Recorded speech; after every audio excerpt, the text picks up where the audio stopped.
Hello guys, तर स्वागत आहे तुमचं आपल्या या यूट्यूब चॅनलवरती. मित्रांनो, खरंच तुम्ही खूप छान प्रतिसाद दिलेला आहे या स्टोरीसाठी. तर प्लीज कंटिन्यू करा, कारण पुढे ही स्टोरी खूप इंटरेस्टिंग आहे. नियती आणि अन्या दोघीही आदर्शच्या घरातून बाहेर पडल्या. त्या दोघी पटकन जाऊन कारमध्ये बसल्या. ड्रायव्हरने गाडी सुरू केली आणि घराच्या दिशेने निघाला.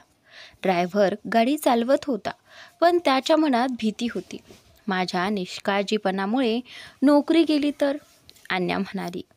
नियती, पण हे सगळं कसं गोंधळलं? मी तुझ्या जागी आणि तू माझ्या जागी कशी आलीस? नियतीने उत्तर दिलं. मी जेव्हा एअरपोर्टवर पोहोचले तेव्हा माझ्या नावाचा बोर्ड दिसला आणि मी त्यांच्यासोबत निघाले, पण काहीच कल्पना नव्हती की काय झाले. पण ती बोलता बोलता ड्रायव्हरकडे पाहते आणि इशाऱ्याने अन्याला सांगते, यालाच विचार. अन्या ते लगेच ओळखते, डोळ्यांनी होकार देते आणि ड्रायव्हरला विचारते, अंकल, आता तुम्हीच सांगा हे सगळं कसं झालं? ड्रायव्हर गाडी थांबवतो. थोडा घाबरून म्हणतो, मॅडम, मी जेव्हा तुम्हाला आणायला एअरपोर्टवर गेलो तेव्हा माझी टक्कर एका माणसाशी झाली आणि बहुधा तिथेच बोर्ड बदलले गेले असावेत. अन्या काही बोलणारच होती, पण नियती लगेचच मध्ये म्हणाली, अंकल, काही हरकत नाही, काळजी करू नका, आता सगळं ठीक आहे. नियतीने अन्याकडे मान हलवली. काही बोलू नकोस. थोड्याच वेळात त्या दोघी घराजवळ पोहोचतात. नियती त्या मोठ्या विलाकडे पाहते आणि मनातच म्हणते, वा, काय भारी घर आहे. श्रीमंत लोकांचं जग खरंच आमच्यासारख्या मध्यमवर्गीयांपेक्षा कितीतरी वेगळं असतं. पण काही नाही, आम्हीही आमच्याकडे असलेल्या गोष्टीत आनंदी आहोत. अन्या हसत म्हणते, काय विचार करतेस इतकं? त्यानंतर नियती उत्तर देते, काही नाही, चल आज जाऊयात. त्या दोघी आत जातात आणि त्यानंतर तेवढ्यात नियती कोणाशी तरी धडकते. ती वर पाहते तर अत्यंत सुंदर पण थोडी गर्विष्ठ मुलगी समोर उभी असते. महागडे कपडे, चेहऱ्यावर थोडं रागाचं आणि थोडं अहंकाराचं भाव, पण वागणं मात्र अगदी उद्धट. शनया ठाकूर चिडून म्हणते, डोळे नाहीत का तुझे? पाहून चालत नाहीस का? नियती पटकन म्हणते, सॉरी, मला खरंच माफ करा. आणि त्यानंतर अन्या पुढे येते, तू कशी बोलतेस असं? ही माझी मैत्रीण आहे आणि इथे काही तमाशा करायचा विचारही करू नकोस, नाहीतर मीही तुझ्या मित्रांसोबत तसंच बोलेल जसं तू आता बोललीस. शनया काही बोलली नाही, फक्त नियतीकडे पाहून निघून गेली. अन्या म्हणाली, सॉरी यार, तिच्या वागण्याबद्दल. आणि त्यानंतर नियती शांतपणे म्हणाली, काही हरकत नाही. थोड्या वेळात सगळे लोक हॉलमध्ये येतात. अन्या सगळ्यांना ओळख करून देते, हे माझी फ्रेंड. आणि त्यानंतर पण तेवढ्यात दादी पुढे येतात आणि म्हणतात, तुझी फ्रेंड नाही रे, ही तर तुझ्या आजोबांची आणि माझी मित्राची मुलगी आहे. आम्ही तर हिला लहानपणी आपल्या हाताने खेळवले. नियतीला सगळं नीट आठवत नव्हतं, पण थोडंसं ओळखीचं नाव तिला पप्पांनी सांगितलेलं होतं. ती दादींच्या पायाला हात लावते. मग ती मीराकडे जाते. मीरा, भाभी बरोबर ना? मीरा हसत मान डोलावते आणि तिला मिठी मारते. तू खरंच सुंदर दिसतेस, ती म्हणते. नियती हलकं हसते. नंतर ती इशिताकडे जाते. आपण इशिता आंटीकडे. त्यानंतर इकडे इशिता प्रेमाने म्हणते, हो बाळा, तू तर सगळ्यांना ओळखतेस. नेहमी आनंदात राहा आणि लवकरच डॉक्टर बन. नियती स्मित हास्य करते. दादी म्हणतात, बाळा, तू दूरवरून आली आहेस, थोडा आराम करून घे. अन्या, तू तिला तिची खोली दाखव. अन्या म्हणते, हा दादी, आता मला काही टेन्शन नाही, कारण तुमचं आणि आमचं नातं तर आधीपासूनच आहे, पण दोस्तीपेक्षा मोठं नातं काहीच नसतं. असं म्हणत ती नियतीच्या खांद्यावर हात ठेवून तिला खोलीकडे घेऊन जाते. दादी हसून म्हणतात, ही अन्या कधी मोठी होईल कोण जाणे. आणि सगळे हॉलमध्ये बसून गप्पा मारू लागतात. अन्या नियतीला तिची रूम दाखवते. नियती म्हणते, मी थोडं फ्रेश होते आणि वॉशरूममध्ये जाते. अन्या सोफ्यावर बसते आणि मोबाईलमध्ये चॅटिंग सुरू करते. थोड्या वेळाने नियती बाहेर येते. तिने एक साधी कुर्ती, खाली पांढरा पायजमा, केसांची वेणी आणि कपाळावर एक छोटीशी बिंदी लावलेली असते. अन्या हसत म्हणते, नियती, तू तर खूपच सुंदर दिसत आहेस. कुठलाही मुलगा तुला पाहिला तर लगेच तुझ्यावर फिदा होईल. नियती हसत म्हणते, इतकीही सुंदर नाही मी जितकं तू म्हणते आहेस. आता चल. अन्या विचारते, चल पण कुठे. नियती म्हणते, तू सकाळपासून काहीच खाल्लं नाही, मीही नाही, तर चल घरातच जेवण करूया. मी स्वतः बनवते तुला माझ्या हातचं. असं म्हणून ती स्वयंपाकघराच्या दिशेने निघते. नियती आणि अन्या दोघीही आदर्शच्या घरातून बाहेर पडल्या होत्या. तू मला सांग ना, किचन कुठे आहे, नियतीने विचारलं. अन्याने तिचा हात धरून म्हणाली, चल मी दाखवते. अन्या, नियती, दादी आपल्याला ओरडतील ना, अन्या म्हणते. नियती म्हणते, नाही ग, काही नाही होणार. तसंही आज कुठे जायचं नाहीये. मी तर बोर झालीये. कॉलेज उद्यापासून सुरू आहे ना. आणि त्यानंतर दरम्यान रियांश ऑफिसमध्ये बसून फाईल्स पाहत होता. काही क्षणातच त्याने ती फाईल चिडून बाजूला फेकली. रियांश स्वतःशीच म्हणाला, आज असं का होतंय मला? मन काही स्थिर बसत नाहीये. सकाळपासून कामात मन गुंतवायचा प्रयत्न करतोय, पण बेचैनी वाढते. बहुतेक जास्त काम केल्यामुळे असं होतंय बरं. आता घरीच जातो, थोडं फ्रेश होतो. नियती संध्याकाळी जवळ आलीये, असं म्हणून तो उठला आणि केबिन बाहेर आला. राघव त्याला बघून म्हणाला, सर, ही फाईल एकदा बघा ना, आणि आज संध्याकाळची मीटिंगही आहे. पण रियांश मध्येच म्हणाला, आजची मीटिंग कॅन्सल कर, हे फाईल तूच वाचून घे. आणि त्यानंतर इतकं म्हणून तो ऑफिसमधून बाहेर पडला आणि गाडीत बसून घरी निघाला. राघव कपाळावर हात मारत म्हणाला, मी वेडा होईल आता. एवढं सगळं नीट सेट केलं होतं, पण सरला काही हजम होत नाही. स्वतःच काही नाही आणि इतरांनाही शांत राहू देत नाहीत. नोकरी मिळाली तेव्हा किती आनंद झाला होता, पण आता वाटते मी एखाद्या अडचणीत अडकलोय. असं म्हणून तो फाईलमध्ये डोकं खुपसतो. दरम्यान नियती आणि अन्या किचनकडे जात होत्या. अन्याने इशाऱ्याने किचनचं दिशानिर्देश दिलं आणि त्या दोघी त्या दिशेने गेल्या. ज्यावेळी त्या दोघी मुख्य गेट ओलांडत होत्या, त्याचवेळी रियांश घरात प्रवेशला. त्याला इतक्या लवकर घरी आलेलं पाहून लॉबीमध्ये बसलेल्या इशिता ठाकूर म्हणाल्या, रियांश, आज इतक्या लवकर? सगळं ठीक आहे ना?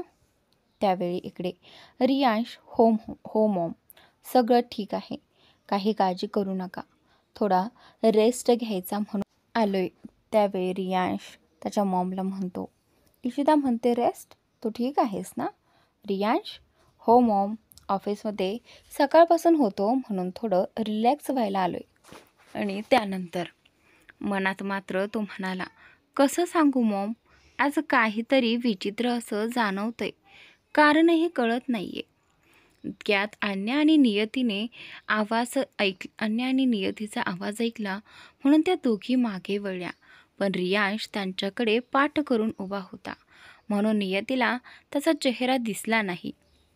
आणि त्यावेळी अन्या, अरे हा भाऊ आज इतक्या लवकर कसा आला? तो तर रात्री 9-10 वाजल्याशिवाय घरी येत नाही. आणि त्यानंतर नियती म्हणते, हा तुझा भाऊ आहे? अन्या म्हणते की हो ग, माझा भाऊ रियांश. ती एवढंच बोलणार तोच नियतीने तिला थांबवत म्हटलं. आणि त्यावेळी अन्या, आधी काहीतरी बनवायचं बघू, फार भूक लागलीये, अन्या म्हणाली. नियतीने अन्याचा हात धरला आणि तिला किचनमध्ये घेऊन गेली. दरम्यान रियांश वरच्या मजल्यावर आपल्या रूमकडे जात होता. तिथेच वाटेत मीरा भेटली. त्याने तिला दुर्लक्ष केलं आणि पुढे निघून गेला. मीरा थोडी थांबून म्हणाली, किती दिवस नाराज राहणार आहेस तू माझ्याशी? तिच्या डोळ्यात पाणी आलं, पण ती लगेच स्वतःला सावरून खाली हॉलमध्ये आली. रियांश आपल्या रूममध्ये घेऊन दरवाजा जोरात आपटतो. दरम्यान नियती खाली आपल्या खोलीत विसरलेला मोबाईल घ्यायला जात असते. तेव्हाच वरच्या मजल्यावरून दरवाजा बंद होण्याचा मोठा आवाज येतो. ती दचकून वर बघते. नियती मनात म्हणते, कोणीतरी आपला राग दरवाजावर काढलाय. श्रीमंत लोकांचा राग सुद्धा त्यांच्यासारखाच महागडा असतो. काहीतरी तोडून शांत होतात आणि आमच्यासारखे मध्यमवर्गीय लोक उषा फेकून किंवा मनातल्या मनात ओरडून राग उतरवतात. इतकं म्हणून ती स्वतःच्या खोलीत परत जाते. इशिता किचनमध्ये रियांशसाठी कॉफी बनवायला येते, कारण रियांश फक्त तिच्याच हातची कॉफी पितो. ती आत आली तेव्हा तिला अन्या तिथं दिसते. इशिता, अरे आज तर सूर्य पश्चिमेकडून उगवलाय का काय? त्यानंतर अन्या म्हणते, मॉम, गैरसमज करून घेऊ नका. मी इथे स्वतःहून आले नाही, माझ्या फ्रेंडने आणलंय मला. इशिता, फ्रेंड म्हणजे नियती?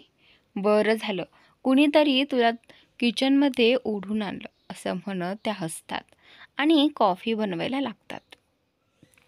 नियती किचनमध्ये आली आणि इतक्या मोठ्या घराची मालकीण स्वतः किचनमध्ये पाहून थक्क झाली.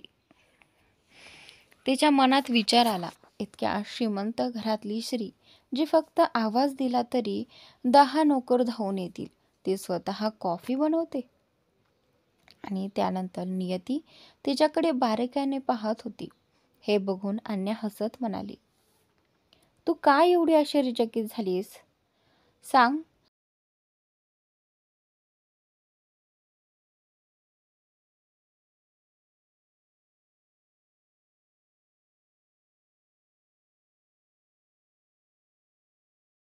अगं, माझ्या भावाला फक्त आईच्या हातचीच कॉफी आवडते, म्हणूनच, असं म्हणत ती हसत हसत नियतीकडे बघते. आणि त्यावेळी इकडे अन्या पुन्हा म्हणते, नियती, चल ना बाहेर, बाहेर जाऊन काही खाऊया. खूप भूक लागली आहे, इथे खूप वेळ लागेल, प्लीज यार. हो ना. त्यावेळी इकडे इशिता त्यांच्या बोलण्याकडे लक्ष देत होती. त्यांच्या गप्पा ऐकून ती हलकसं हसली. नियतीलाही खूप भूक लागली होती, म्हणून तिने होकार दिला. आणि त्यानंतर, ठीक आहे मग, मी 5 मिनिटात येते, त्यानंतर जाऊया, असं म्हणत अन्या तिथून निघून गेली. आणि त्याचवेळी इकडे दरम्यान इशिताची कॉफीही तयार झाली होती. तिने ती ट्रेमध्ये ठेवली. ती ट्रे उचलायला हात पुढे करणार इतक्यात तिचा फोन वाजू लागला. नंबर पाहून ती थोडी चिंतेत पडली, पण नंतर तिने कॉफीकडे पाहिलं. कॉफी देणंही महत्त्वाचं होतं आणि कॉल उचलणंही. त्यावेळी तिनं मग नियतीकडे पाहत हाक मारली, नियती बाळा, माझा खूप महत्त्वाचा कॉल आहे. तू जरा माझ्या मुलाला ही कॉफी देऊन येशील का? आणि त्यावेळी नियती थोडी दचकल्यासारखी म्हणाली, आंटी, पण मला त्यांचा रूम कुठे आहे हेच माहीत नाही. आणि त्यावेळी इशिता म्हणाली, वर जा, 4था नंबर असलेला रूम आहे, असं सांगून ती पटकन किचनमधून बाहेर गेली. नियती थोडी गोंधळली होती. मी कुणा अनोळखीच्या खोलीत कशी जाऊ?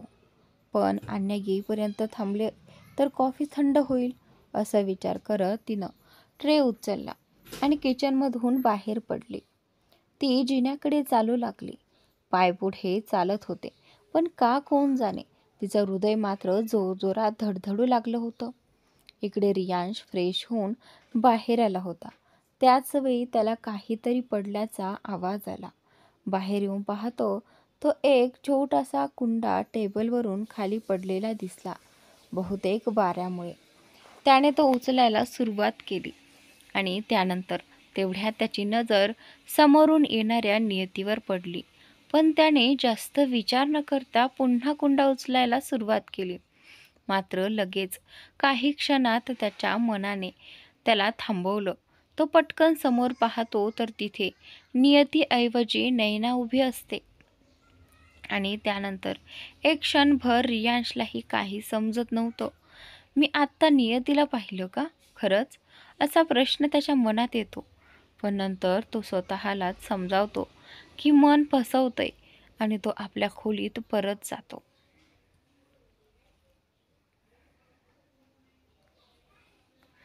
दरम्यान इकडे नियती कॉफी घेऊन चालली असताना तिचीही नजर रियांशकडे पडणार इतक्यात मध्येच नैना आली आणि झटक्यात नियतीच्या हातून ट्रे हिसकावून घेतला. नियतीला तिचं असं वागणं पाहून राग आला. ती काही बोलणारच होती. तेवढ्यात अन्या तिच्या रूममधून बाहेर येऊन नियतीचा हात पकडते आणि तिला म्हणते, आपल्या खोलीत ओढून नेते. रियांश पुन्हा भरून बाहेर पाहतो. पण आता तिथं फक्त नैना उभी असते आणि ती त्याच्याकडे येत असते. आता प्रश्न असा, जेव्हा रियांश आणि नियती समोरासमोर येतील तेव्हा तो कसा प्रतिसाद देईल? तो तिला घराबाहेर काढेल का? की नियतीच हे घर सोडून जाईल? आणि नियतीचा हात धरून तिला आपल्या खोलीत घेऊन आली, कारण तिचा रूम रियांशच्या रूमच्या शेजारीच होता. नियती, हे काय करतेस तू? असं ओढत कोण नेतं? नियती नाराजपणे विचारते. सॉरी यार, अन्या म्हणाली, पण मी नाही इच्छित की तू त्या नैनाशी बोलावंस. ती एक नंबरची विचित्र मुलगी आहे. तिच्यापासून जितकं शक्य आहे तितकं दूरच राहा, नाहीतर प्रॉब्लेममध्ये येशील. नियती रागाने म्हणाली, अगं ती कोण आहे ते मला काही फरक पडत नाही, पण तिने जसं माझ्या हातून ट्रे हिसकावलं ना, त्याने मला खूप राग आला. मी तिला काही बोलणारच होते आणि तेव्हाच तू मला खेचून इथे आणलंस. तोच लॅपटॉप उघडून काम करायला लागते. पण अचानक त्याला जाणवतं की खोलीत कोणीतरी आहे. रियांशला स्पष्टपणे वाटतं की कुणीतरी त्याच्याकडे खूप लक्षपूर्वक पाहतंय. तो वर मान करून बघतो तर समोर नैना उभी असते. तिच्याकडे पाहताच त्याचा मूड एकदम खराब होतो. नैना रियांशचा मूड समजते, पण तिला त्याचं काही वाटत नाही. ती सरळ त्याच्याकडे येते आणि कॉफीची ट्रे टेबलवर ठेवते. ती प्रेमाने म्हणते, तुझी कॉफी ठेवली आहे, पिऊन घे, नाहीतर थंड होईल. रियांश मात्र तिच्याकडे दुर्लक्ष करून लॅपटॉपवरचं लक्ष ठेवतो. जेव्हा नैनाला जाणवतं की रियांश तिला पूर्णपणे इग्नोर करत आहे, तेव्हा ती हलकंसं हात एकमेकांवर चोळत मनात म्हणते, कर कर रे, जितकं इग्नोर करायचं तेवढं कर. पण एक दिवस ना एक दिवस रियांश ठाकूर, तुला माझ्याकडेच यावं लागेल. असा विचार करत ते तिथून बाहेर जाते. नियती म्हणते, चल हे सगळं सोडून काही खायला जाऊ का? त्यानंतर अन्या हसत म्हणते, हो बरोबर आहे. आणि आपण त्या सायको नैनाच्या गोष्टींवर काय चर्चा करतोय?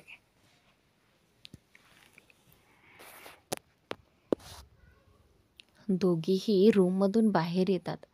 पायऱ्या उतरून घराबाहेर जातात आणि कारमध्ये बसतात. त्या दोघी बाहेर फिरायला जातात, खाणं पिणं करून मज्जा करतात आणि परत घरी येतात. परत येईपर्यंत रात्रीचे 7 वाजतात. बोलता बोलता त्या घरात प्रवेश करतात. नियती थेट आपल्या रूममध्ये जाते. ती गेल्यावर लगेचच रियांश पायऱ्या उतरून खाली येतो. रियांश विचारतो, बाहेरून आलीस का? अन्या म्हणते की हो भाऊ, माझ्या फ्रेंडला फिरवायला नेलं होतं आणि माहिती आहे का, आम्ही खूप एन्जॉय केला. ती हात पसरवत आनंदाने सांगते.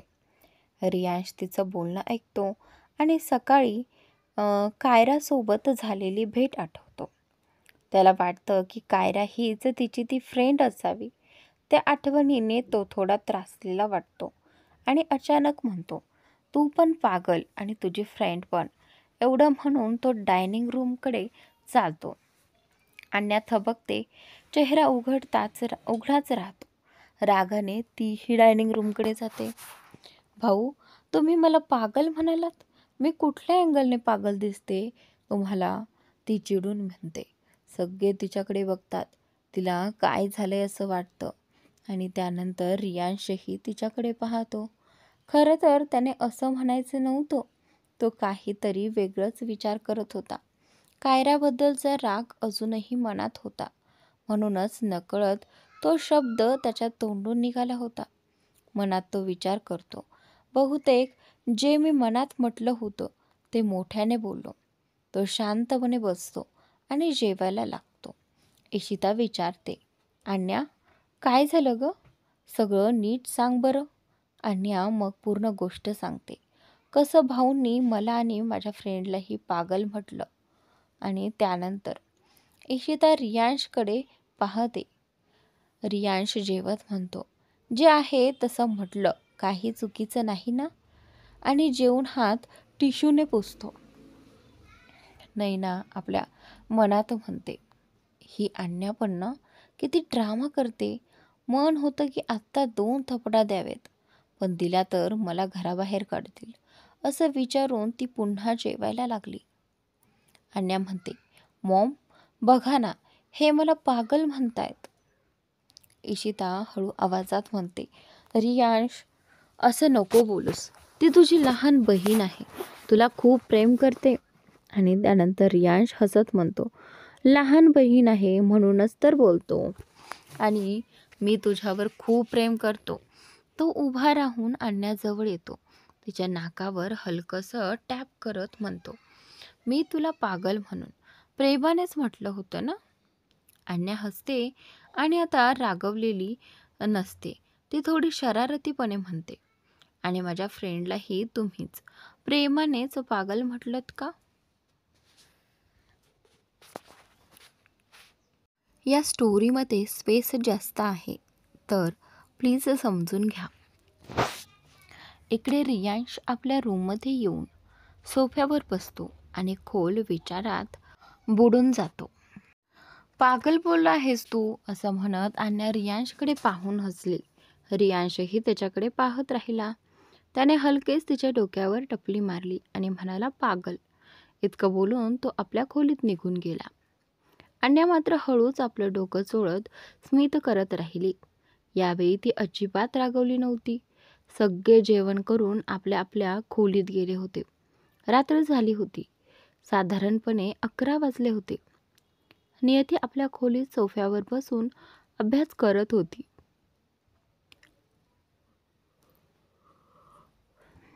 तेवढ्यात तिला आठवलं, ती उद्या कॉलेजला जायचं ठरवत होती, पण त्यासाठी अन्याशी बोलायलाच विसरली होती. ती लगेच पुस्तकं बंद करून बाहेर आली आणि जिन्यावरून वर गेली. अन्याच्या खोलीचं दार तिने हलकेच उघडलं. तिला दिसलं, अन्या गाढ झोपलेली आहे. नीती मनातच विचार करू लागली, कोणी सांगेल का हीच मुलगी डॉक्टर होणार आहे? असं मनात म्हणून ती परत फिरली. ती खाली उतरणार इतक्यात रियांशच्या खोलीकडून काहीतरी तुटल्याचा आवाज आला. ती दचकली आणि थांबली. मग ती हळूहळू त्या खोलीकडे जाऊ लागली. तिच्या मनात विचार चालू होता, मला आज जावं का नाही? थोडं विचार करून तिने परत जाण्याचं ठरवलं. पण पुन्हा आवाज आला, काहीतरी पुन्हा फुटल्यासारखं. आता ती न विचार करता थेट दरवाजा उघडून आत गेली.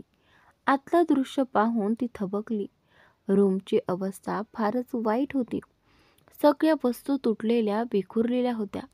असं दिसत होतं की कोणीतरी मुद्दाम सगळं फोडून टाकलं आहे.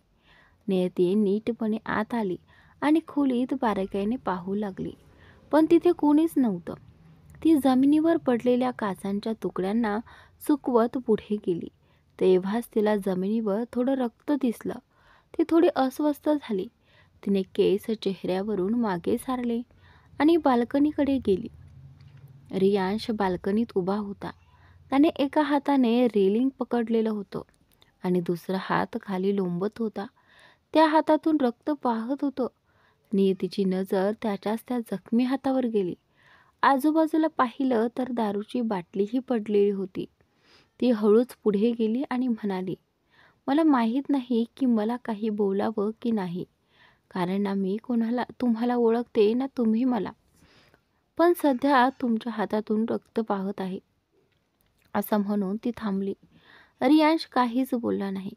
तो शांत उभा राहून तिचं बोलणं ऐकत होता. मनात विचार करत होता की हा आवाज इतका ओळखीचा का वाटतोय, पण आठवत नव्हता, कारण नियतीला त्याने 6 महिन्यांपासून पाहिलं नव्हतं. नियती आणखी पुढे आली, पण तेव्हाच रियांशचा रागीट आवाज आला, जा इथून. नियती थोडी गोंधळली, पण तुमच्या हातातून रक्त वाहते, ती म्हणाली. तिने आपल्या पायजम्याच्या खिशातून रुमाल काढला आणि म्हणाली, कृपया हा बांधा, नाहीतर रक्त खूप गळेल. रियांशला तिचं बोलणं चिडचिडं वाटलं. तो जोरात फिरला आणि रागाने तिच्याकडे पाहिलं.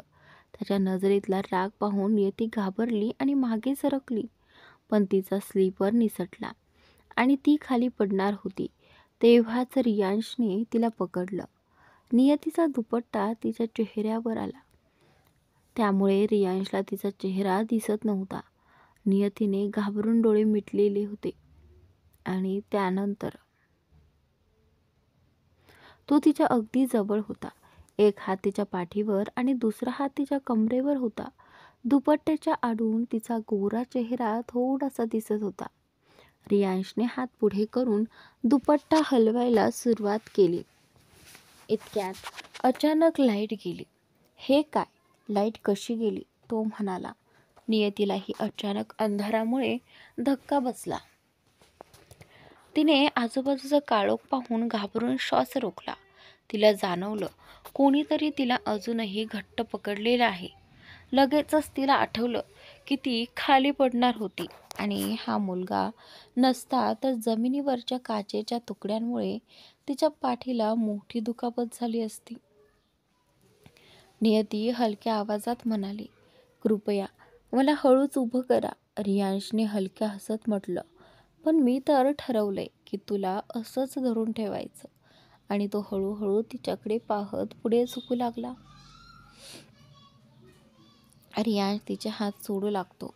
तेवढ्यात नियती झटपट दोन्ही हातांनी रियांशच्या गळ्यात हात घालते आणि आपले हात घट्ट मिटून लॉक करते, जेणेकरून ती खाली पडू नये. ती घाईघाईने म्हणते, प्लीज, काचांचे तुकडे मला टोचतील.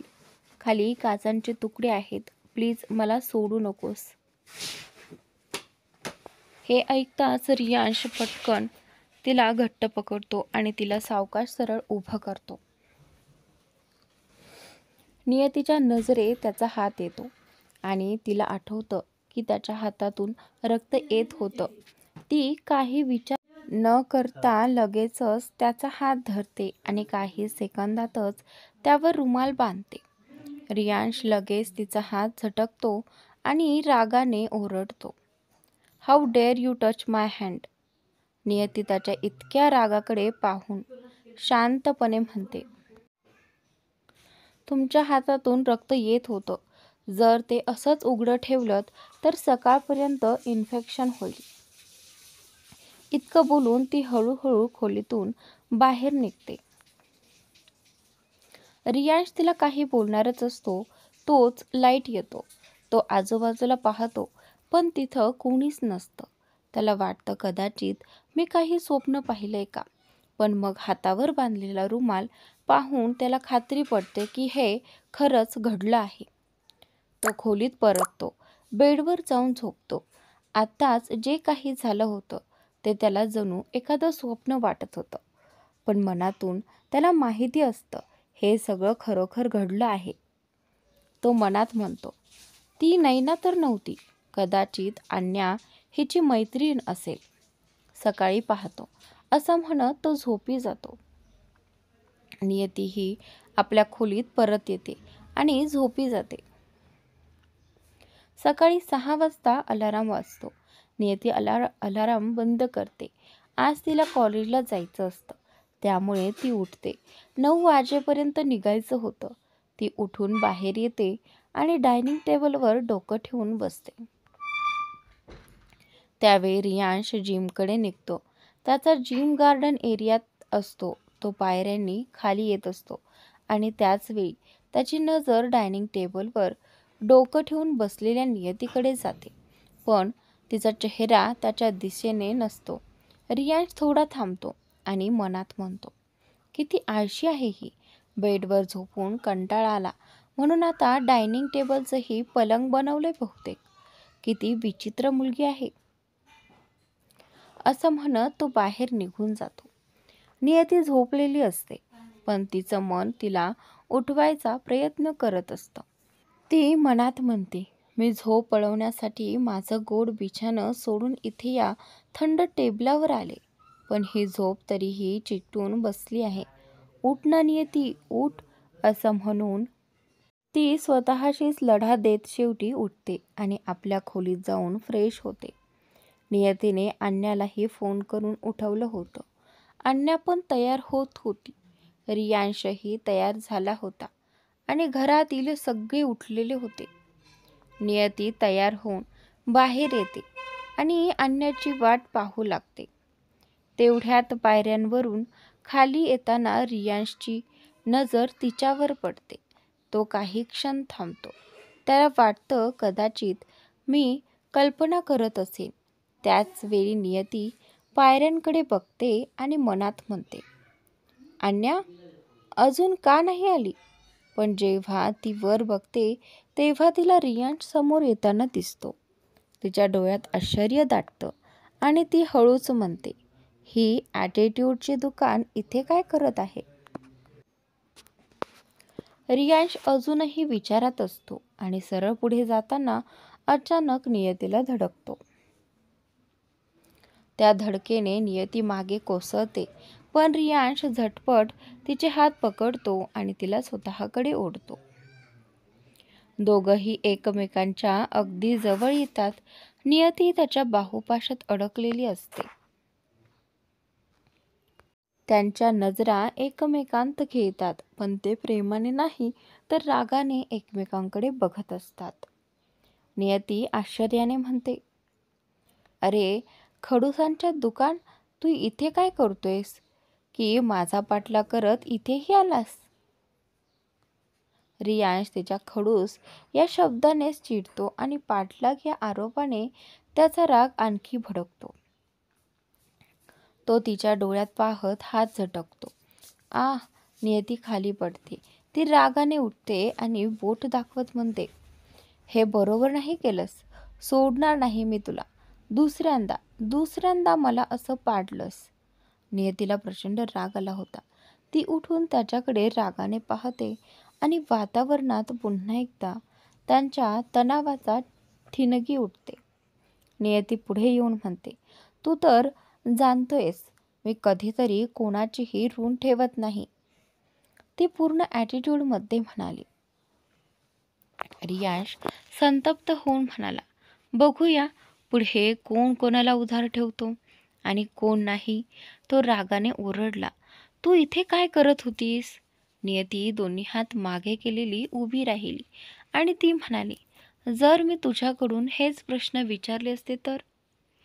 रियांश खोचकपणे म्हणाला, तर तू एक नंबरची मूर्ख असशील, कारण हा माझं घर आहे, समजलं? आणि आता तू सकाळी अशी माझ्या घरात उभी आहेस. सांग स्वच्छपणे, इतक्या सकाळी इथं कशी आलीस? रियांशने नियतीला बेवकूफ म्हटल्यामुळे नियती खूप रागावली. ती ओरडून म्हणाली, अन्या तिच्या खोलीतून काही वस्तू बॅगमध्ये भरत होती. तो आवाज इतका जोरात ऐकून तिच्या हातातून पुस्तक खाली पडले. ती स्वतःशी म्हणाली, हा तर नियतीचा आवाज आहे, पण इतक्या जोरात का ओरडते ती आणि माझं नाव का घेते? ती घाईघाईने बॅग पॅक करून खोलीतून बाहेर आली. ती जिन्यांवरून उतरून नियतीजवळ उभी राहिली. अन्या विचारत होती. म्हणाली, काय झालं? इतक्या सकाळी तू आवाज करून आपलं गळा इतका त्रस्त का करत आहेस? कृपया सांगशील का मिस नियती झा? मला जोरात आवाज आवडत नाही. नियती तिच्याकडे तोंडभर रागाने बघत होती, जणू ती तिला खाणार असं काहीतरी. अन्या किंचित चिडून म्हणाली, अरे तू मला असं का घुरून का बघतेस? सांग काय झालंय? त्यानंतर नियतीने विचारलं, हा माणूस कोण आहे? अन्या सामान्य भाषेत म्हणाली, अरे तू खूपच रागावली आहेस का? कारण मी तुला त्यांच्याशी ओळख करून दिली नाही. ठीक आहे, आता सांगते. हा माझा भाऊ रियांश ठाकूर आहे आणि ही माझी मैत्रीण नियती झा. रियांश ओरडला, शट अप अन्या, ही तुझी मैत्रीण आहे? मग ती मुलगी कोण होती? अन्या थोडी गोंधळलेली झाली आणि पुढे म्हणाली, भाई तू कोणाची गोष्ट विचारत आहेस?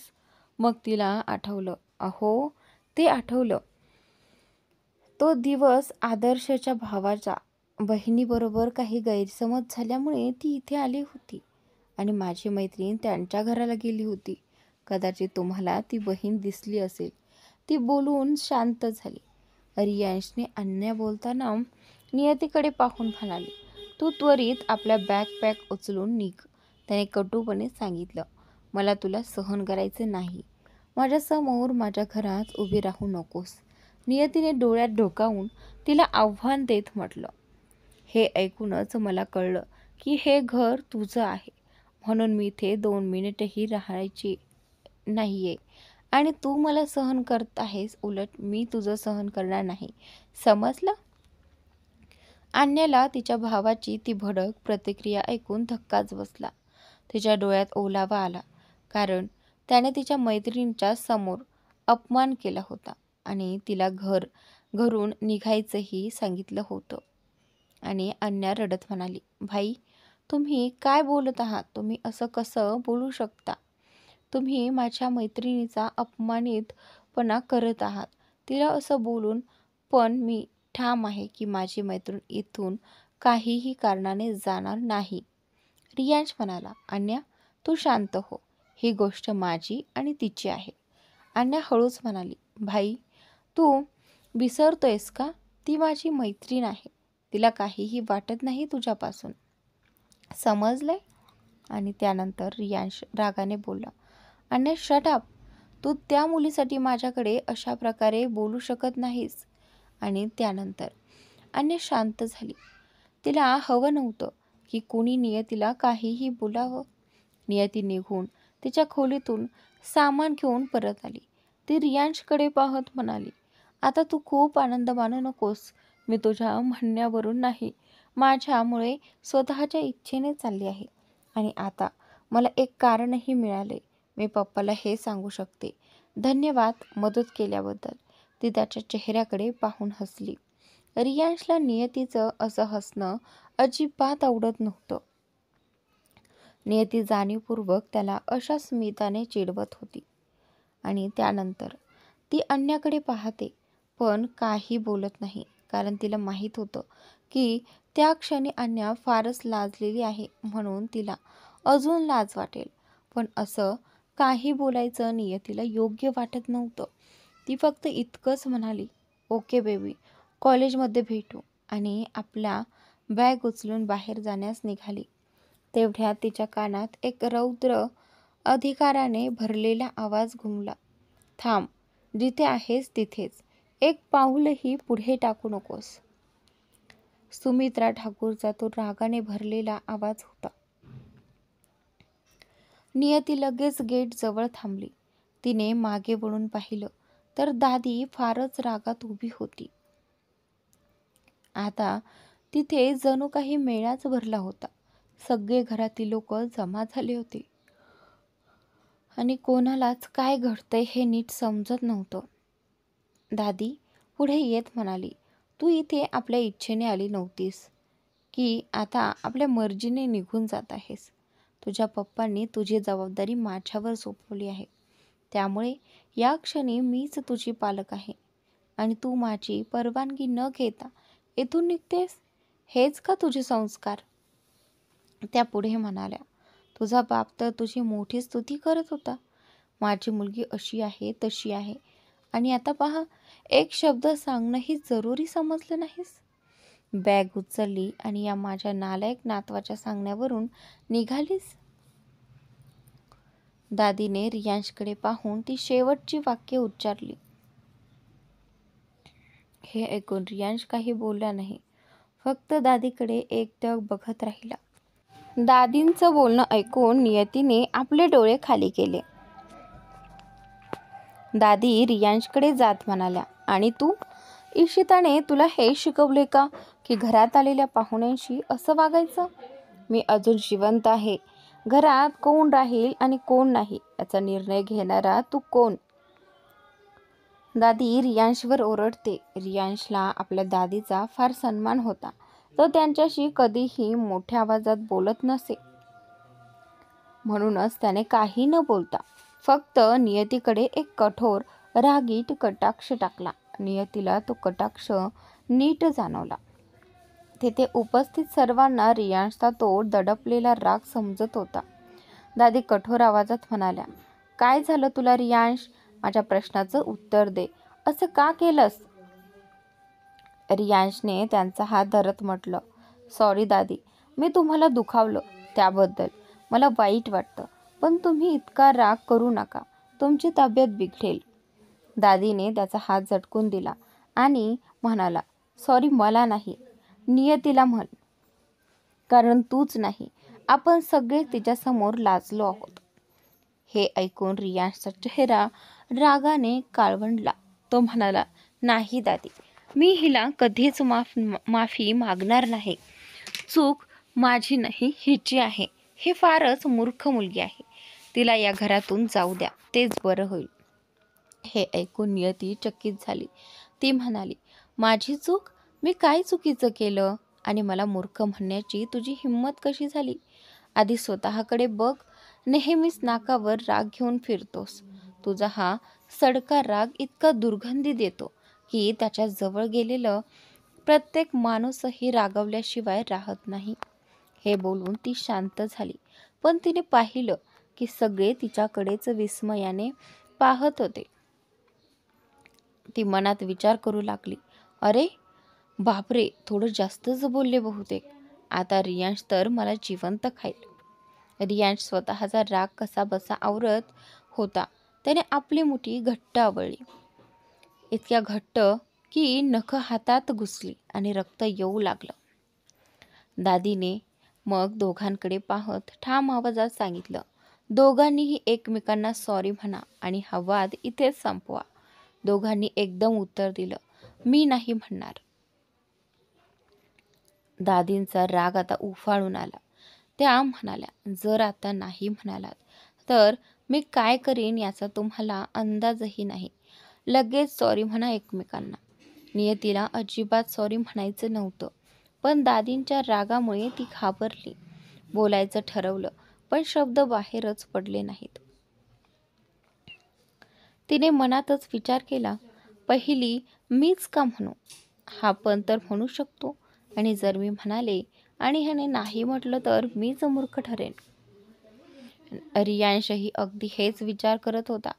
पहिली तीच बोलेल आणि अशा प्रकारे पहिले कोण म्हणणार या विचारात दोघंही समोरासमोर उभे राहिले आणि एकटक एकमेकांकडे पाहत राहिले. तर मित्रांनो, आजचा भाग इथेच संपलेला आहे. पुढील भाग पाहण्यासाठी चॅनलला सबस्क्राईब नक्की करा.